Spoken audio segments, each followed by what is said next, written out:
Yummy. Bum. I smell the blood of an Englishman. Be he alive or be he dead, I'll grind his bones to make my bread. Once upon a time, in a small kingdom of tiny cottages, babbling brooks and rolling hills, lived a little witch. A middle-sized wolf, an absolutely enormous giant. His awesome footsteps echoed like thunder throughout the land.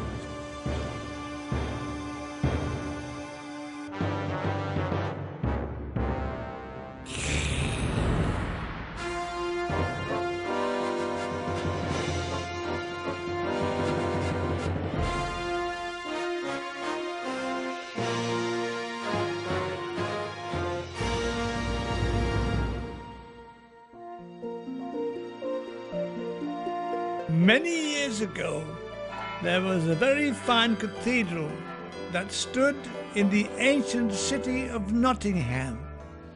From the bell tower, you could see all the sights that made Nottingham so historic. Sherwood Forest, the River Trent, and Bryan Clough, and the Rupture Appliance Factory. One person who knew those sights better than most was Quasimodo, who, unwanted as a baby, had been locked away in the bell tower, where he had grown and grown. Even though the bell tower was big, there wasn't really enough room for Quasimodo, who consequently became hunched up, and the local people teased him from the market square below, calling him the Hunchback of Nottingham. Bum. Get lost, good folks of Nottingham. Every year there was a goose fair in the city, and among the many traders and visitors was a gypsy dancer called Esmeralda.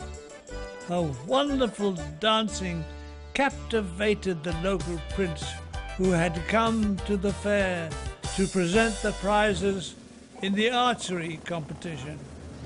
As usual, first prize went to a Mr. R. Hood of Sherwood, but the princess prize was undoubtedly Esmeralda. Gypsy girl, your dancing is a delight. Are you trying to chat me up? Heaven forbid, child. I know you posh types. You like to chase after servants.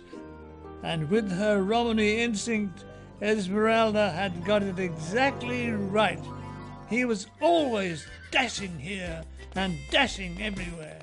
Blinded by love, the amorous prince would go to any lengths to find true happiness. I love you, darling. Will you marry me? Well, almost any length. Nothing seemed to work out well for the prince. He'd been stolen, put to sleep, woken up again, given away to a giant, married and divorced, and turned into a frog. And all this for being witty, intelligent, the #1 prince in the world. Are you all right? Perfectly. I say, come here. But with the prince in hot pursuit, Esmeralda ran for the sanctuary of the cathedral, slamming the great door behind her. Before her, she saw a huge flight of steps which seemed to stretch to infinity.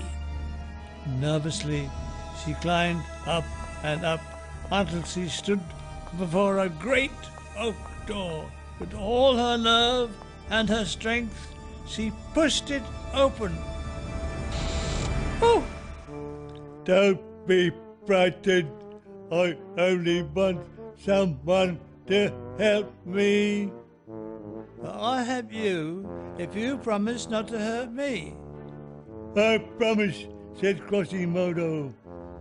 So pleased for having company, his only companions being the books that lined the walls of his tower and the occasional pigeon which he ate for supper. Oh, yum, yum. Oh, you poor man. Who keeps you shut up here? Someone who's been chasing after you. I've been watching. Esmeralda! Esmeralda!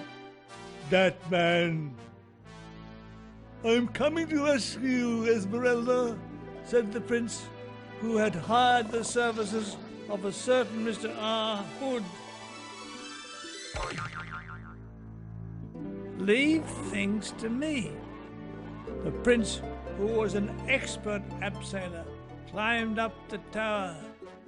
Has this creature frightened one? You have it in your power to release him from the tower. Yes, it's called tower power. Well, certainly not. We need him to ring the bells for all sorts of things. such as? Such as the end of world wars and Notts County winning the cup. So he won't be very busy, will he? And when you marry me on Saturday next. Marry you?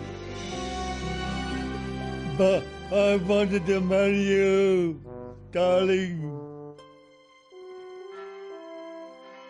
But when the great day came, poor Quasimodo was prisoner in his tower, while the whole marriage service proceeded below. Bet they don't even give me a slice of cake. Esmeralda, will you take this prince as your husband? No, not unless he lets Quasimodo free. But, my dear, oh, go on then. You're free! I'm free. He swung on the huge center bell, which crashed against the others until the whole carillon rang across the city. Harder and harder he swung until the huge bell dramatically burst through the tower.